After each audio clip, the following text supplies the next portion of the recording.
This video is on everything I don't like about the Range Rover Sport. Okay, so things I don't like about the Range Rover Sport. Number one is the windows up here. So when you're driving, let's say you park your car overnight somewhere, you get some dew up on the roof. Don't leave your window open even a crack when you start the car and you start driving, because you're going to get water coming right down your window. Next problem is kind of related to that issue, but right here, as you can see, is all your clusters to be able to open and close your windows are right beside the window. So if it is open and raining, or you get water running off the roof like I was talking about, it's going to go into here. And currently right now, one of my LED lights is even turned off on one of them because the wiring got covered in water. So it's a major issue having all this right beside the window. The next big thing that I have a problem with is all these shiny plastic metal looking things. There's one up here around the speaker too.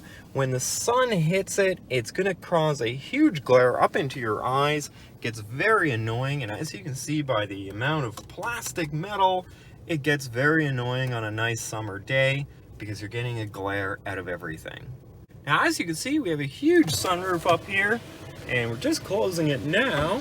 But as you can see, this nice thin little tiny, almost like a bed sheet covering is kind of cheap. So when you have the window open and you're going down the road, this whole thing starts flapping on you.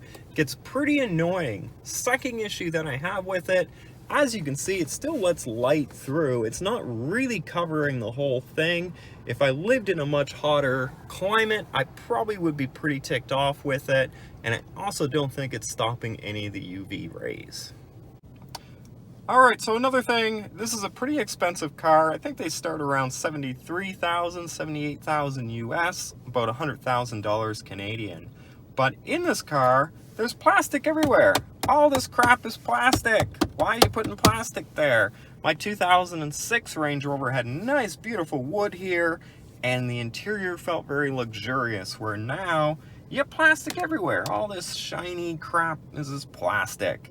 You know, it doesn't feel like a $100,000 car. And the funny thing is, I tell people this all the time. I have 3 Range Rovers now. I've been paying the exact same price for the Range Rover since 2006. Every time I buy another one, it's the exact same cost. So the cost hasn't gone up, just the quality of the car has gone down. So that is one of the things I would love to change on it. Just get rid of this plastic. So even up here, when you look in your mirrors, it's just one little thing of plastic. I mean, I think the Kia has a nicer mirror to check out.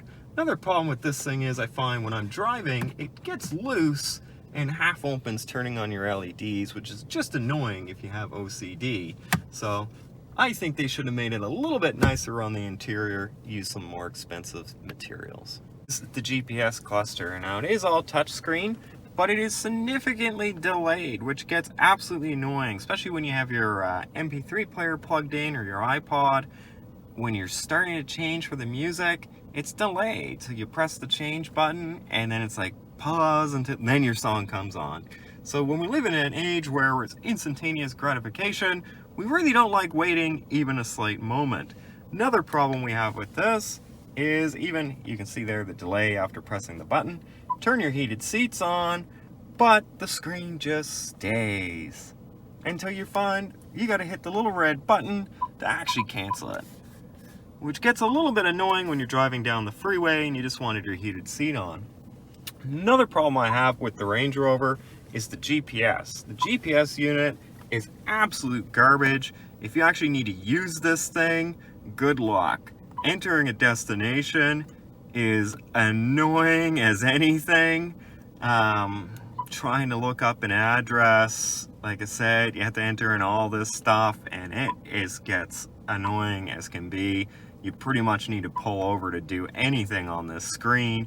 Even moving it, it's almost as if you're playing a, let's say, 1990s video game or something, like Wolfenstein on, you know, a 95 computer. So very annoying to even use this screen. I don't know why they don't go to another car dealer and just get some of their technology, because this is just crap. Next issue is the floor mats. Very cheap floor mats. I'm going to be buying the diamond ones. I already put the order in. Just waiting for them to come in, but you're kind of only getting half a mat here. So I kind of feel like they probably should have went out, spent a little bit more money, and made a whole mat to cover it. Here's another cheap one. On my Mercedes, this was all leather. In this car, all they do is just put a mesh there. It's not even big enough to hold a file folder. So, you know, if you're a professional carrying anything like that, not gonna fit in those, and kind of useless. Why they didn't put a whole leather one here would have made it a lot nicer in my mind. So that's my video today on the things I don't like about the Range Rover Sport. Now, having said that, this is my third Range Rover in a row. I will continue to buy the brand. Please watch the full video of the car review on this, because it is an amazing vehicle. And I think these things are relatively minor, but hopefully they'll be changed in the future to make it look better. So I hope you enjoyed the video. Leave your comments below. Whatever you hate about the Range Rover Sport, let me know. I'd love to hear it. And of course, everyone else on the channel would love to hear it as well.